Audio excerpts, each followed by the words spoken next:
అందరికీ నమస్కారం. హైదరాబాద్ సిటీ పోలీస్లో జరుగుతున్న ఒక కొత్త క్రైమ్ హైబ్రిడ్ సైబర్ ఫ్రాడ్ అని చెప్పి మనం చెప్పొచ్చు. ట్రెడిషనల్ క్రైమ్ లో ఇన్వాల్వ్ అవుతూ సైబర్ క్రైమ్ చేసే ఒక ముఠాని సైబర్ క్రైమ్ పోలీస్ ఆఫీషియల్స్ పట్టుకోవడం జరిగింది.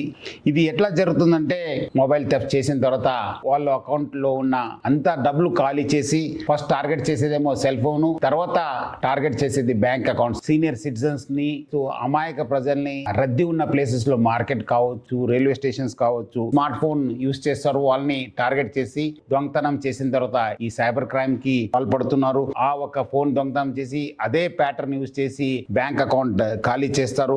ఒక మెయిన్ పద్ధతి ఏమంటే, వాళ్ళు ఒక కండక్టర్ నాటకం ఆడడము. ఈ ఓనరు నా ఫోన్ ఇది అని చెప్పి ఫోన్ చేసినప్పుడు ఆయన ఇమీడియట్లీ నేను ఆర్టీసీ కండక్టర్, ఆర్టీసీ డ్రైవరు, మీ ఫోన్ ఇక్కడ దొరికింది, మీరు మంచి చేశారు, నాకు ఫోన్ చేసి మళ్ళీ మీదే ఫోన్ అని చెప్పి ఎట్లా తెలుసుకోవాలి, మీరు మీ ప్యాటర్న్ చెప్పండి లేదా పాస్వర్డ్ చెప్పండి అని చెప్పి ఆయనకి అడగడంతోనే ఇమీడియట్లీ అవును నాదే ఫోను, మీకు ఈ ప్యాటర్న్ ఓపెన్ చేస్తే అది ఓపెన్ అవుతుంది, నా ఫోటో ఉంటుంది చూడండి అని చెప్పి వాళ్ళు చెప్పడంతోనే వాళ్ళు ఇమీడియట్లీ ఒక స్క్రీన్ ని ఓపెన్ చేయడం జరుగుతుంది. సెకండ్ పద్ధతి ఏం చేస్తారంటే, ఓనర్ వెరిఫికేషన్ నాటకం ఆడతారు. వాళ్ళు చాలా మంది వచ్చి అడుగుతున్నారు, మీరే ఓనరా అవునా కాదు అనడానికి మీరు ప్రూవ్ చేయండి, మీ ప్యాటర్న్ చెప్పండి, సో దట్ మనము ఆ ప్యాటర్న్ లేదా పాస్వర్డ్ చెప్తే అది ఓపెన్ అయితే మీదే ఫోన్ అని చెప్పి ధృవీకరిస్తానని చెప్పి వాళ్ళ దగ్గర నుంచి ఆ ఒక ప్యాటర్న్ కావచ్చు, ఒక పాస్వర్డ్ చేసుకున్న తర్వాత మళ్ళీ వాళ్ళు ఏదో అన్లాక్ అయిన తర్వాత మీకే ఇప్పిస్తానని చెప్పి ఒక కండక్టర్ నాటకం ఆడడము. సెకండ్, ఓనర్ వెరిఫికేషన్ నాటకం ఆడి గ్యాలరీలో ఉన్న ఫొటోస్ కావచ్చు, గ్యాలరీస్ లో ఉన్న కాన్ఫిడెన్షియల్ ఇన్ఫర్మేషన్,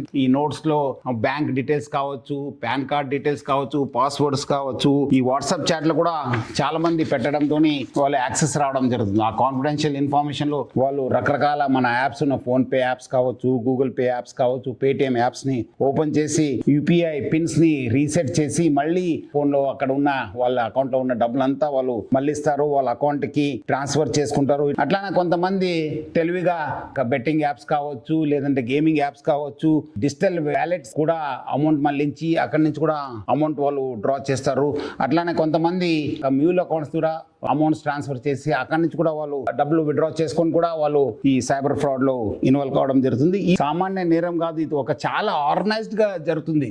ఇది ఫస్ట్ వాళ్ళు ఒక రద్దీ ప్రదేశ్ లో ఎవరెవరు బక్రాలు ఉన్నారు, ఎవరెవరు విక్టిమ్స్ ఉన్నారు వాళ్ళంతా ఐడెంటిఫై చేస్తారు. అక్కడ పోయిన తర్వాత ఐడెంటిఫై చేసిన తర్వాత అక్కడే పక్కన ఉన్న ఒక ఇంకోటి మనిషి చెప్పి ఫోన్ ని దొంగతనం చేస్తారు. తర్వాత ఫోన్ ని ఇంకోటి వాళ్ళకి హ్యాండ్ ఓవర్ చేస్తారు. ఆనే కొంచెం మాయ మాటలు చెప్పడానికి చాలా ఎక్స్పర్ట్ ఉంటారు. ఆనే మభ్య పెట్టి ఒక టెక్నికల్ నాలెడ్జ్ ఉన్న వాళ్ళు, సో ఆనే పర్సన్ కూడా ఉంటారు. ఆనే బ్యాంకింగ్ యాప్స్ ద్వారా ట్రాన్స్ఫర్ చేయడానికి, అక్కడి నుంచి మళ్ళీ క్యాష్ ని విత్డ్రా చేయడానికి ఒక మనిషి ఉంటారు. సో ఇది ఒక traditional crime plus modern crime, అంటే సైబర్ క్రైమ్ ఇన్వాల్వ్ చేసి ఒక హైబ్రిడ్ సైబర్ ఫ్రాడ్ ముఠా ఇది.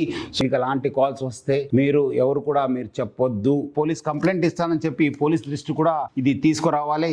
చెప్పిన చాలా మంది ఈ ఒక కాన్ఫిడెన్షియల్ ఇన్ఫర్మేషన్ ని గ్యాలరీలో పెట్టడం జరుగుతుంది. పెట్టుకోవద్దని చెప్పి మీకు మరీ కోరుతున్నాను. ఆడపిల్లలు వాళ్ళు కావాల్సిన కొన్ని ప్రైవేట్ ఫోటోస్ కూడా పెట్టుకొని కూడా వాళ్ళు పోయిన సందర్భాలు కూడా ఎక్కువ ఉన్నాయి. ఫోన్ ని సిమ్ ని బ్లాక్ చేయండి అని చెప్పి ఇమీడియట్లీ కాల్ చేయాలి. ఒకసారి సిమ్ బ్లాక్ అయిపోతే ఆయన ఏం చేయలేరు. ఈ సిఐఆర్ పోర్టల్ కూడా మన ఇన్ఫర్మేషన్ ఇస్తే మనం ఎక్కడ ఫోన్ ట్రేస్ అయ్యే అవకాశం ఉంటుంది. ఎవరెవరు మీ సర్వీస్ ప్రొవైడర్ ఉన్నారు వాళ్ళందరూ కూడా ఫోన్ చేసి సర్వీసెస్ ని ఆపేయండి అని చెప్పి మీరు ఇమీడియట్లీ ఒక మెసేజ్ ఇవ్వడమా, వాళ్ళు ఫోన్ చేసి చెప్పడమా మీరందరూ కూడా చేయాలని చెప్పి కోరుతున్నాను. మీ అమౌంట్ ఎవరో విత్డ్రా చేస్తున్నారంటే ఇమీడియట్లీ ప్లీజ్ డైల్ 1930 ఇమీడియట్లీ 1930 కి ఫోన్ చేయాలని చెప్పి కోరుతున్నాను. లేదంటే cybercrime.gov.in కి తెలియచేయాలని చెప్పి కోరుతున్నాను. సీనియర్ సిటిజన్స్ ని ప్లస్ వృద్ధుల్ని, మహిళల్ని, అమాయక ప్రజల్ని, నాలెడ్జ్ తక్కువ ఉన్న వాళ్ళు ఎవరెవరు ఈ స్మార్ట్ ఫోన్ వాడుతున్నారు, ఇప్పుడు నార్మల్ ఫోన్ అయితే స్మార్ట్ ఫోన్ ఎవరు వాడుతున్నారు వాళ్ళనే వీళ్ళు టార్గెట్ చేస్తున్నారు. ఈ 4 ఫోన్స్ మనం రికవర్ చేయడం జరిగింది. మొత్తం స్మార్ట్ ఫోన్స్ 25 లక్షల పైన మోసం చేయడం జరిగింది. Cyber crime officials, CCS officials, మన డిసిపి చైతన్య నేతృత్వంలో టీమంతా చాలా వర్కౌట్ చేసి వాళ్ళు ఒక ముఠాగా ఏర్పాటు చేసి పబ్లిక్ మోసం చేస్తున్నారు. సో మీ డబ్బులు కానీ మీ ఫోన్ పోతే మీరు మీ బ్యాంక్ ఖాతా కూడా ఖాళీ కావచ్చు అని చెప్పి ఒక మనసులో పెట్టుకొని ఇమీడియట్లీ పోలీసుకి కంప్లైంట్ చేయండి. అట్లానే 1930 కూడా కంప్లైంట్ చేయాలని చెప్పి ప్రజలకు అందరూ కూడా కోరుతూ మీరందరూ కూడా అప్రమత్తంగా ఉండాలని చెప్పి హైదరాబాద్ సిటీ పోలీస్ తరఫు నుంచి కోరుతున్నాను. Thank you. జై హింద్.